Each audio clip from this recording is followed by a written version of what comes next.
Baik, bismillahirrahmanirrahim. Assalamualaikum warahmatullahi wabarakatuh. Kembali lagi kita akan belajar mengenai sistem kendali. Kali ini kita akan belajar tentang sistem kendali berbasis SPA. Bukan SPA untuk luluran ya, tapi SPA ini dalam hal ini adalah singkatan dari Speaking Plan Approach for Intelligent Greenhouse. Nah, ini menarik ini. Nah, dan referensi yang saya gunakan bukan dari buku tetapi ini dari guru saya. Beliau adalah Profesor Dr. Hiroshige Nishina. Beliau merupakan Vice President dan Profesor di Fakultas Pertanian dan alhamdulillah saya dibimbing beliau selama 2 bulan dulu tahun 2011, dan ini merupakan presentasi dari beliau pada tahun 2015 kunjungan ke IPB. Waktu itu beliau adalah teman sejawat dengan Pak Heri seangkatan, jadi sangat dekat sekali dengan Pak Heri ya. Dan bidangnya memang di greenhouse di Ehime University. Nah, jika kita kembali lagi ke topik sebelumnya di topik 12 itu dengan topik desain dan kendali untuk plan factory ini.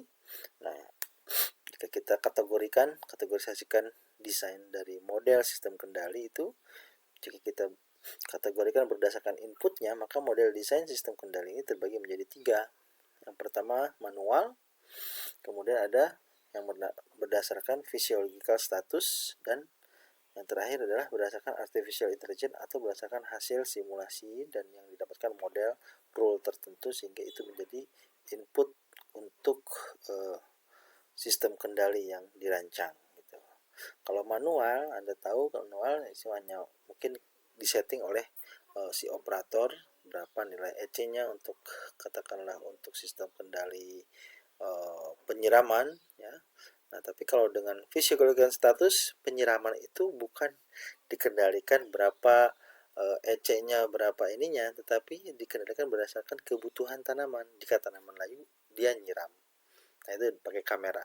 Nah, itu yang dimaksud dengan physiological status. Nah, speaking plan approach ini ke arah sana. Jadi, berdasarkan status ataupun kondisi si tanaman. Jadi, real tanaman itu butuh apa, di treatment seperti itu.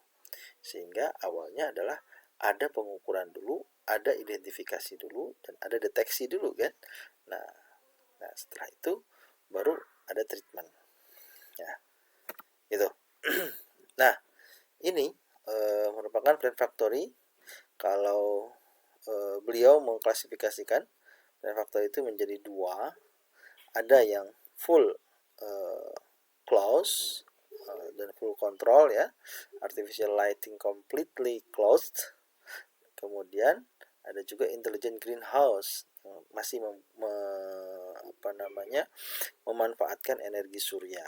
Nah, tapi kalau full control kita sudah punya nih yang full tertutup close. Jadi full dari artificial light atau pencahayaan tambahan. Nah, jadi plan factory itu merupakan sistem produksi pertanian performa tinggi gitu, dengan mengendalikan beberapa parameter atau faktor lingkungan seperti cahaya, temperatur, kelembaban, dan karbon dioksidanya. Gitu. Nah, ternyata di Jepang pada tahun 2015 ini ada di Shikoku ya, di daerah selatan itu sekitar 8,5 hektar produksi tomat di greenhouse di Jepang. Dan di greenhouse ini diproduksi 40.000 tomat, buah tomat setiap harinya ya, luar biasa. Dan ini sudah mengadopsi intelligent greenhouse. Jadi sistem kendali yang ada di dalamnya ini berdasarkan kecerdasan buatan ataupun berdasarkan status fisiologi tanaman itu sendiri, sehingga apa yang dikendalikan adalah yang dibutuhkan oleh tanaman. Tidak pakai rasa-rasa, tidak pakai common sense, tidak pakai apa namanya ya selera dari si operator gitu. Nah, ini bedanya. Kalau kita menggunakan intelligent greenhouse dengan yang greenhouse yang apa namanya, yang manual atau yang konvensional, itu ternyata mereka sudah melakukan dan sudah apa namanya, riset gitu ya, melakukan riset bahwa dengan intelligent greenhouse artinya kita mengendalikan sesuai dengan kebutuhan tanamannya itu sendiri yang dibudidayakan, maka perhatikan masa penanaman dan masa transplantasinya bisa dikurangi, tetapi masa pemanenannya itu bisa dari 12 bulan itu 2/3 masa itu tidak berhenti, dari mulai Oktober sampai Juli itu selalu panen. Jadi dia bisa mengurangi seedling period atau untuk memperpanjang masa panen. Nah, ini yang menariknya di sini gitu. Yang biasanya tadinya dalam siklus 1 tahun ini masa tanamnya itu 3 kali dan masa panennya hanya 2 kali. Nah, ini masa panennya malah justru masa panennya 8 bulan, masa tanamnya hanya 4 bulan gitu. Dan 2 kali siklus. Nah, itu karena memang kita mengendali di sini sistem kendalinya sudah berdasarkan apa yang dibutuhkan oleh tanaman. Sebelum kita membahas lebih jauh, kita lihat dulu bahwa sistem kendalinya itu bukan sistem kendali yang wah softwarenya canggih, hardwarenya canggih segala macam, pakai internet segala macam. Mereka fokus pada hal yang sederhana tetapi betul-betul dibutuhkan oleh si tanaman, tidak perlu banyak melibatkan manusia, tetapi ini sangat applicable dan ini sangat membantu. Contohnya apa? Ini contoh yang sangat sederhana. Contoh yang sangat sederhana adalah bagaimana mereka bisa merancang tali ajir untuk tanaman tomat ya. Ini kita lihat yang sebelah sini, tali ajirnya itu ternyata tomat yang sudah tinggi agar dia tidak rebah dan tidak patah itu kan selalu ada tali yang dikatakan dengan tali ajir ya, atau untuk membantu menopang tegakkan si tanaman. Nah, dia dikaitkan ke dua benda roll di sini, dua benda yang berbentuk silinder seperti roda yang menjepit kawat ataupun besi ya, besi yang berbentuk kawat agak gede dikit ya, yang dibentangkan di atasnya. Nah, ini seperti roll penimba air gitu ya. Nah, katrol, seperti katrol gitu. Nah, ini fungsinya apa? Jadi ketika si tanaman ini kan hari demi hari dia akan tumbuh semakin tinggi, kemudian tomatnya pun akan semakin berbuah. Artinya apa? Bahwa komposisi biomasa yang ada di tanaman ini dari hari ke hari akan tumbuh, maka masanya akan semakin berat. Ketika masanya semakin berat dengan adanya pengaruh gravitasi, maka dia akan menarik ke bawah. Nah, sehingga ketika dia tumbuh pada penambahan biomasa sekian gram, maka dia akan otomatis dia akan bergerak. Nah, bergerak seperti ini. Bayangkan semuanya di sini kemudian bergerak satu arah, sehingga kita tidak lagi khawatir berapa tidak lagi perlu satu-satu pindahin berapa jaraknya gitu. Ini akan atur sendiri dia karena pertumbuhannya pasti seragam di situ. Nah, dan yang kedua yang menarik lagi bahwa layer demi layernya sudah diperhitungkan oleh mereka. Nah, layer yang paling bawah tomat yang siap panen. Kemudian pembentukan buah, layer yang tengahnya. Kemudian pembungaan, blooming. Kemudian masalah layer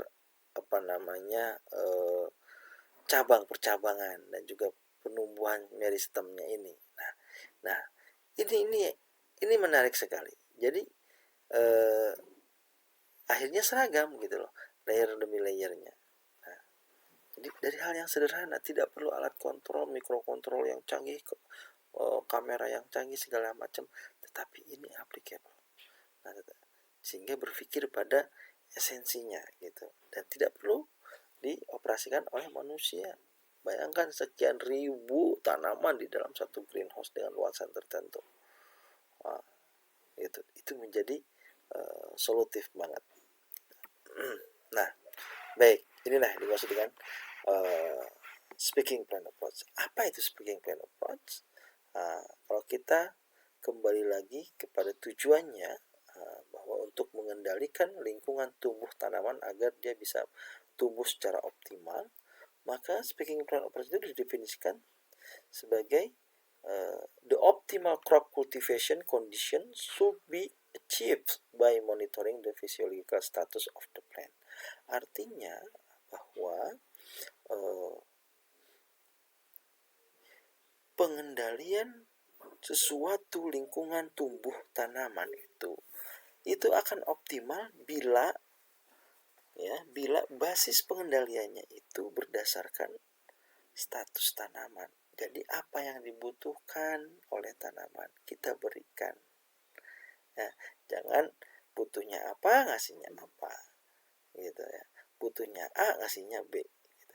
Jadi ini betul-betul apa yang dibutuhkan oleh si tanaman, maka berdasarkan physiological status. Artinya si tanaman itu berbicara. Ketika tanaman layu berarti dia kurang apa? Dia ada stres, dia kurang air. Maka berikanlah air. Gitu. Ketika tanaman agak menguning daunnya, nah mungkin dia kurang nitrogen. Nah, unsur makro N-nya lah ditambah dalam nutrisinya. Gitu. Ya, jadi itu. Jadi seolah-olah si tanaman ini berbicara, memberikan isyarat. Gitu. Kita kan manusia punya daya pikir. Nah, jadi dari hasil-hasil respon tanaman tersebut, sinyal-sinyal yang ditunjukkan oleh tanaman tersebut itu menjadi bahasa bagi kita untuk mengendalikan lingkungan dan kemauan si tanaman agar tumbuh lebih baik gitu. Nah, nah, speaking plan approach ini memiliki tiga base konsep, ya, tiga base konsep. Yang pertama ataupun tiga tahapan aktivitas ya dalam speaking plan approach. Nah, agar kita bisa melakukan sistem kendali yang berbasis pada speaking plan approach ini atau SPA, ya.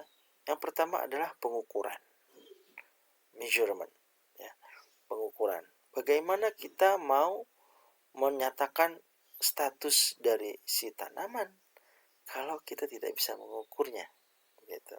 Tanaman ini stres atau tidak harus punya ukur.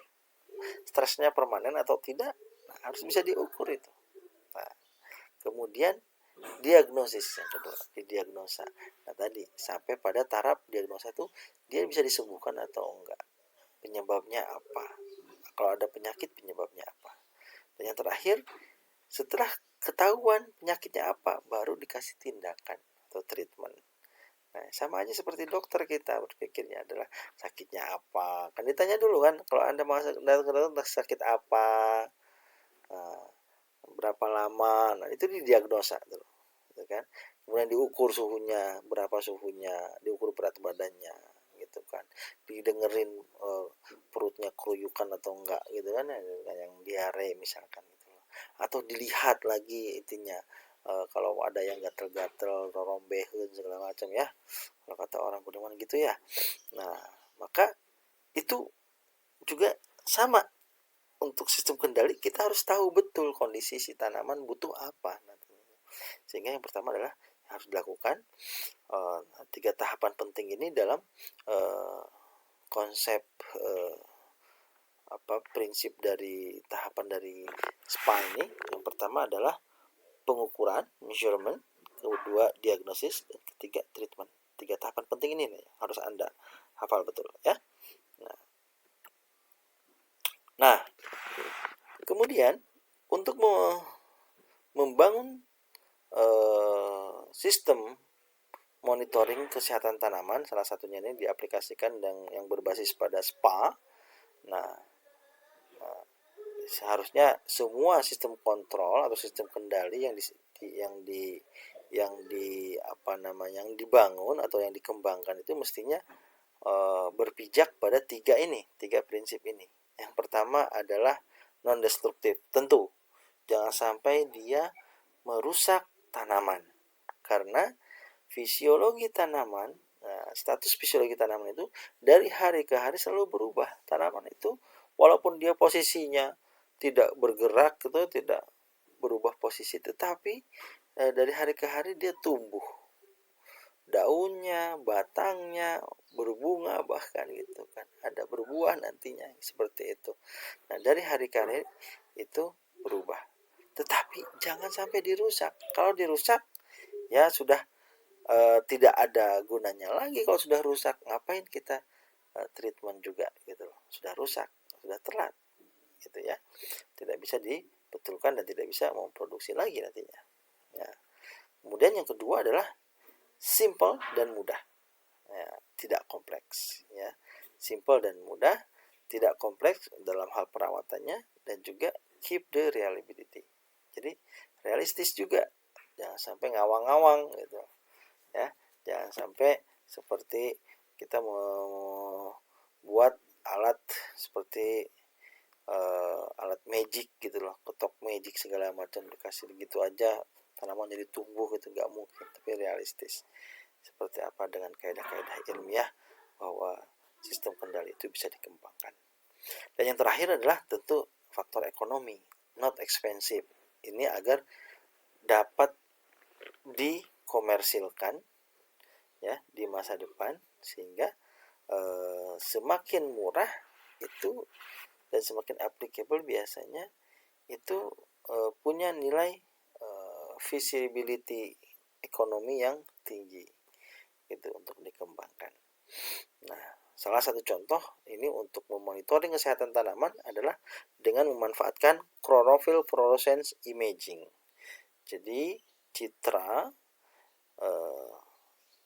dari kondisi klorofil ataupun image dari kondisi klorofil yang ada di daun, chlorophyll content. Tapi ini sumbernya dari cahaya fluorescence ya, dari cahaya fluorescence gitu. Nah, ini konsep dari sistem pengukuran chlorophyll fluorescence imaging atau CFI gitu ya. Nah, konsepnya seperti ini. Jadi ada sumber cahaya ya, ada sumber cahaya, ditembakkanlah ke daun ya, ditembakkan ke daun, yang di dalam daun itu terdapat chlorophyll content ya, terdapat klorofil, kandungan klorofilnya. Nah, ternyata kandungan klorofil itu bila kita tembakkan dengan sinar, dia bisa mengemisikan atau mengeksitasi cahaya. Jadi tidak hanya diserap, ada yang diserap sebagian kan, ada yang dijadikan dijadikan energi untuk reaksi kimia di dalam daun, tapi juga ada respon dari si klorofil tersebut, dia mengeluarkan cahaya baru.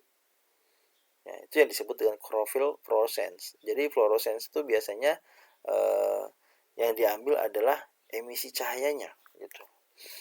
Nah, jadi sebagian juga dipakai untuk reaksi fotosintesis gitu. Nah, yang dikeluarkannya inilah yang diukur gitu. Ya, yang dikeluarkan inilah yang diukur. Nah, seperti ini. Nah, jadi optical setting, jadi setting secara optiknya ini dari kamera CFI atau chlorophyll fluorescence imaging itu yang pertama sumbernya itu adalah dari LED berwarna biru ya, blue LED light source-nya ini. Jadi ini sekitar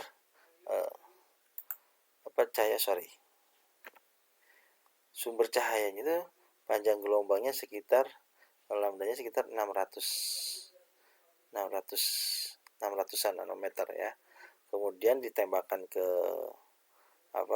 daun, sebagian ada yang dipantulkan, nah sebagian ada yang diserap. tapi ada yang diemisikan. Nah, yang dipantulkan dan diemisikan ini pakai filter penyaringan panjang gelombang. Maka yang dikatakan dengan long pass filter pada panjang gelombang lebih besar dari 650 nanometer. Nah, ini yang ditangkap oleh kamera. Nah, jadi kalau kasat mata nih, nah seperti ini cairan yang cairan yang hijau ini adalah cairan klorofil. Nah, kalau dia dalam kondisi gelap kemudian dikasih cahaya biru, maka penampakan dari cairan hijau ini berubah menjadi ungu seperti ini. Ya. Nah, itu emisi fluorescence. Jadi responnya seperti itu. Nah, kandungan fluoresen itu yang nanti diambil oleh kamera, ya. Dan itu menyatakan kualitas cahaya yang diemisikan itu menyatakan kandungan klorofil yang ada di daun. Gitu. Nah, seperti ini. Jadi ada peaknya, di sini ada titik peak, ada titik lembahnya gitu ya. Nah, jadi kandungan ini P per S dengan M per S, rasio dari inilah yang menyatakan klorofil fluorescence intensitasnya, gitu ya. Jadi seperti ini. Udah disorot, nanti itu yang berwarna merah itu yang kemungkinan besar dia sudah stres. Tapi secara kasat mata dia masih kelihatan seperti nggak layu, padahal itu menjelang layu gitu. Kenapa? Kalau sudah terlihat layu dengan kasat mata, itu daun tidak bisa dikembalikan lagi menjadi segar gitu ya. Jadi ini dengan metode induksi ini tadi ya sederhana sebenarnya. Jadi ditembakkan cahaya biru kemudian difilter dengan long pass filter dengan panjang gelombang 650 nanometer. Nah, dari situlah diambil oleh kamera, ditangkap oleh kamera si cahaya fluorescent yang tadi yang lebih besar dari 650 nanometer. Sorry, agak ngantuk nih. Jadi bisa kita lihat bahwa yang sehat yang seger nih sebelah sini, yang healthy slide and savors. Nah, jadi ini merupakan tanaman yang stres ya, yang menjelang layu tapi masih bisa direcovery gitu. Ini bisa dikatakan dengan early detection of drought stress ya, stres dari tanaman. Jadi jangan sampai stres permanen gitu. Nah, ini ada kenapa kita butuh ini. Nah, ada keuntungannya, ada efeknya respon tanaman. Jadi kalau tanaman dikasih stres, itu ada beberapa penelitian yang responnya tuh bisa dia mempercepat pembungaan. Jadi menginisiasi hormon untuk pembungaan. Yang kedua, ada yang untuk memperbanyak kandungan gula di buahnya, sugar content di buahnya. Kadang-kadang buahnya lebih padat, lebih crunchy gitu, buah tomatnya itu. Nah, itu.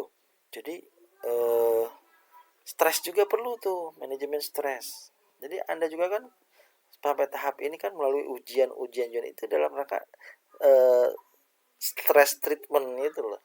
Nah, manajemen stres. Kalau ada stres permanen di situ nggak lulus ya udah gitu, wassalam gitu loh. Nah, jadi kan ada tingkatan stresnya juga. Nah, ternyata di tanaman juga ada. Nah, itu loh ya. Dan ini selain itu juga bisa tentunya menghemat biaya nutrisi, penggunaan nutrisi baik air maupun nutriennya ya. Itu. Nah, ini salah satunya. Jadi kita lihat secara visual kasat mata ini ya, yang sehat ketika ditembakkan oleh kamera seperti ini jadiannya. Tapi ini yang sudah stres nih, mengalami stres, perhatikan yang di bulat merah ini. Secara kasat mata daun ini masih segar kelihatannya. Tapi ketika ditembakkan oleh image CFI, chlorophyll fluorescence imaging ini, dia sudah merah statusnya. Jadi dia sudah akut nih. Yang sebagian ini kan sudah pada kering tuh, ya. Kita lihat, nah ini yang kering semuanya istiqomah dia merah statusnya. Nah, gitu. Jadi dengan kasat mata kita tidak bisa menangkap, tetapi dengan kamera ini kita bisa menangkap bahwa dia sudah dalam kondisi yang berbahaya, dalam kondisi yang kritis gitu. Perlu ditreatment segera, diberikan penyiraman. Nah ini, jadi ini pengaplikasiannya. Jadi dalam satu bedengan ini, di sini ada besi ini untuk sebagai relnya. Ini robotnya. Ini berbentuk seperti ini. Yang biru-biru ini adalah lampu. Nah, ini kamera. Ya, kamera. Yang biru-biru ini lampu sumber light source-nya. Receiver-nya tuh ada kamera. Kemudian nanti ada, nah di sini ini sketsanya nih, panel lampu ya. Jadi untuk menangkap ketinggian tanaman 2,5 meter ya, jadi radius penangkapannya. Kemudian ini ada kameranya. Nah, di kamera ini sudah dilengkapi dengan long pass filter tadi yang lebih besar dari 650 nanometer, kemudian direkam masuk ke VC. Nah, kemudian nanti ini yang penggeraknya, roda ini penggerakannya, motornya ya, gitu, seperti itu. Sederhana sebenarnya prinsipnya. Saya yakin Anda bisa untuk menerapkannya. Ini seperti ini contohnya. Nah, sebenarnya dia pengambilannya adalah di malam hari, bukan di siang hari. Karena di siang hari itu ada cahaya lain. Karena ia kan hanya mengandalkan cahaya biru supaya optimal, maka di malam hari, bukan di siang hari. Ini di siang hari karena apa? Karena kita butuh untuk pengambilan gambar aja, gitu, untuk demo. Ya, padahal sebenarnya pengambilan yang realnya itu adalah di malam hari, gitu.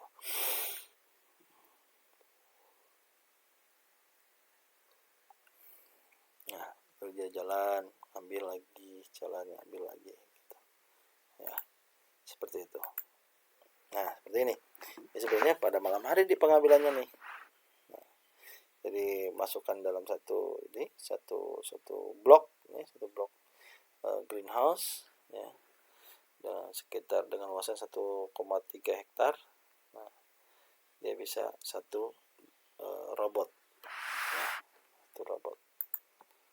Nah, ini nih hasil dari pendeteksiannya. Jadi kalau yang normal ya biru biasa aja, tapi kalau yang nggak normal, nah dia bisa terdetek secara dini. Yang motor stress plan is detectable. Nah, menarik ini. Nah, selanjutnya, selain itu, kan tadi kan yang stres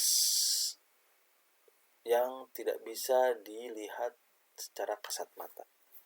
Nah, kalau ini bisa dilihat secara kasat mata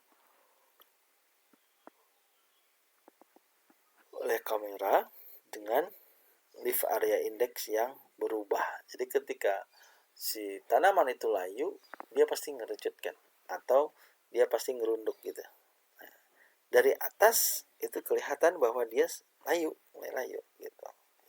Dan ini settingan kameranya, ya, settingan kameranya ternyata the best angle untuk mendeteksi si kondisi tanaman itu dari atas kanopi, pas 90 derajat terhadap tanaman gitu.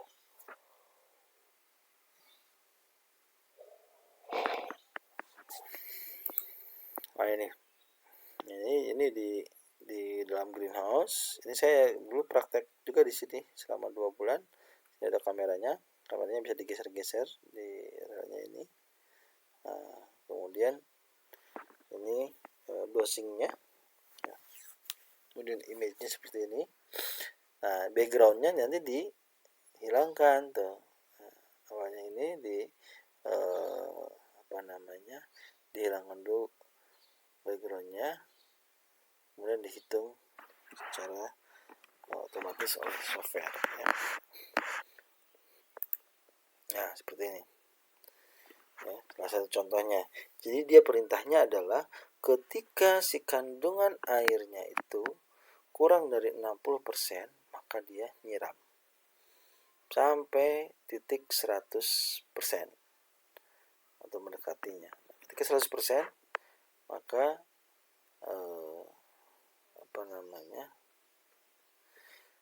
dia akan terus secara periodik, tidak akan memompakan lagi sampai dia stres lagi gitu. Nah, kemudian perhitungan rasio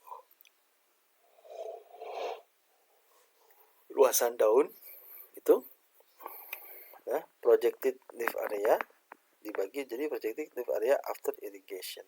Jadi setelah penyiraman itu berapa persen? Lihat, jadi projected leaf area ataupun luasan daun, ya, proyeksi dari luasan daun yang dihitung dari pikselnya, kemudian dibagi dengan luasan daun, proyeksi luasan daun setelah dilakukan irigasi. Nah, ini kan kita bisa lihat ketika dia kurang dari 60%, maka dia langsung mencuat naik ke 100% lagi. Nah, ternyata hasilnya adalah kita lihat bahwa dengan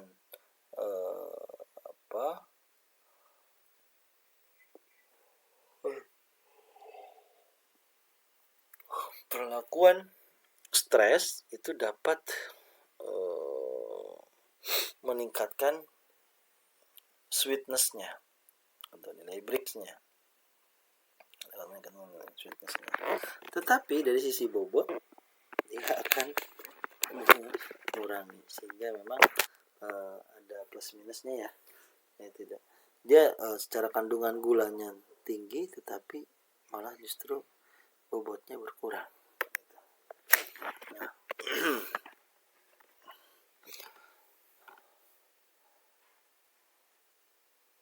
jadi itu setidaknya produksi tomat di greenhouse itu mesti memperhatikan 3 aspek.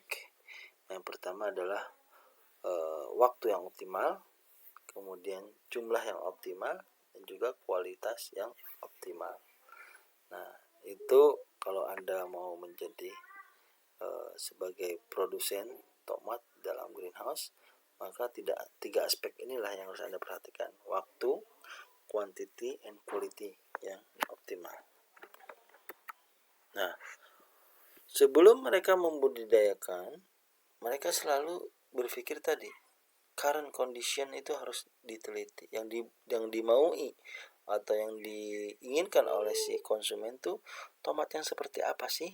Nah, maka mereka mengadakan survei sebelum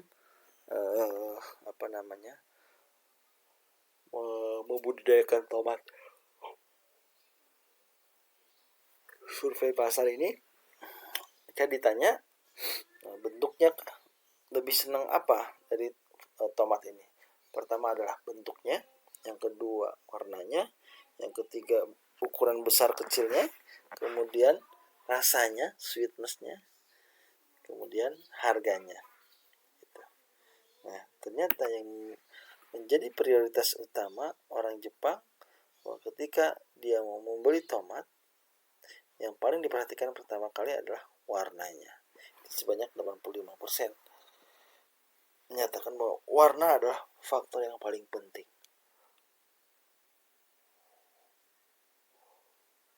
Kedudukan yang kedua itu diperoleh oleh harga. Kemudian baru bentuk dan baru rasa, sweetness-nya. Nah, ini mereka melakukan storage temperatures dan lama penyimpanan, efek dari suhu penyimpanan terhadap kematangan dan kondisi buah tomat. Ini hasilnya bahwa pemodelan ini cukup menarik nih. Nah, hasil model bisa dijadikan input untuk sistem pengendalian lingkungan tadi. Oke, demikian guys. Terima kasih atas perhatiannya. Mohon maaf atas segala kekurangannya. Sorry diselingi dengan ini ada agak ngantuk kondisinya. Ya, terima kasih atas perhatiannya. Ada pertanyaan silakan Anda ajukan via WA. Terima kasih. Assalamualaikum warahmatullahi wabarakatuh.